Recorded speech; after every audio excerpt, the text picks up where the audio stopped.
মার্কিন যুক্তরাষ্ট্রের ঘোষিত শুল্ক নীতি পোশাক খাতে কোনো প্রভাব ফেলবে না। প্রধান উপদেষ্টা নিজেই মার্কিন প্রশাসনের সাথে কথা বলে সমস্যার সমাধান করবেন বলে জানিয়েছেন বাণিজ্য উপদেষ্টা শেখ বশিরউদ্দিন। এছাড়া আমদানি বৃদ্ধির মাধ্যমে বাণিজ্য ঘাটতি কমিয়ে আনা হবে বলেও জানান বাণিজ্য উপদেষ্টা। তরিক ইসলামের রিপোর্ট। মার্কিন প্রেসিডেন্ট ডোনাল্ড ট্রাম্পের ঘোষিত নতুন শুল্ক আরোপ ও তার সমাধানে করণীয় নিয়ে আলোচনা করতেই অর্থনীতিবিদ, বিশেষজ্ঞ, উপদেষ্টা ও সরকারের উচ্চপদস্থ কর্মকর্তার সাথে রাষ্ট্রীয় অতিথি ভবন যমুনাতে প্রধান উপদেষ্টার এ বিশেষ সভা।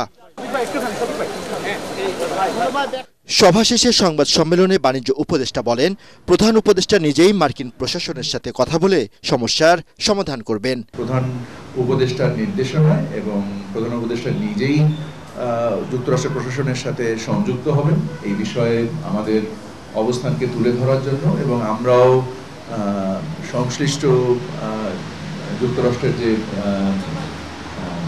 বিভাগগুলো রয়েছে, ইনক্লুডিং আমাদের এমবেসি ইন আমেরিকা এবং আমেরিকান এমবেসি ইন বাংলাদেশ, আমরা তাদের সাথে সংশ্লিষ্ট রয়েছি। আমাদের করণীয়গুলো আমরা বোঝার চেষ্টা করছি।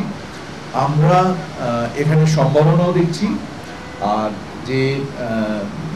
যে সম্ভাবনার বিপরীত যে বিষয়গুলো রয়েছে আমরা সেগুলোকে সাম্যভাবে উপলব্ধি করে বাণিজ্য ঘাটতি কমিয়ে এনে আমরা আশা করছি যে তুলনামূলকভাবে আমরা আমাদের প্রতিযোগী দেশের থেকে একটা ভালো অবস্থানে যাওয়ার প্রচেষ্টায় রত আছি। 65% পর্যন্ত বিদ্যুৎ সাশ্রয়ী হাইসেন্স এসি, যার ফাস্ট কুলিং মোড দ্রুত ঘর ঠান্ডা করে। হাইসেন্স। নতুন শুল্ক আরোপের ফলে পোশাক শিল্প খাতে কোনো প্রভাব পড়বে না বলেও জানান উপদেষ্টা। সরকার মনে করেন জ্বালানি খাতের ব্যয়গুলো করে, বা ব্যক্তি খাতের যে ব্যয়গুলো হয়, এই ক্ষেত্রেও যদি ব্যক্তি খাত উৎসাহিত হবে, সরকার তো ব্যক্তি খাতকে বাধ্য করতে পারে না আমদানি করার ক্ষেত্রে, বাট উৎসাহী হবে যদি তারা দেখে যে না তাদের বাণিজ্যের বা তাদের ব্যবসার প্রসারের ক্ষেত্রে এটা একটা ভূমিকা রাখে।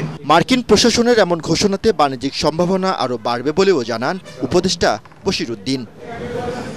তরিক ইসলাম, এটিএন বাংলা, ঢাকা।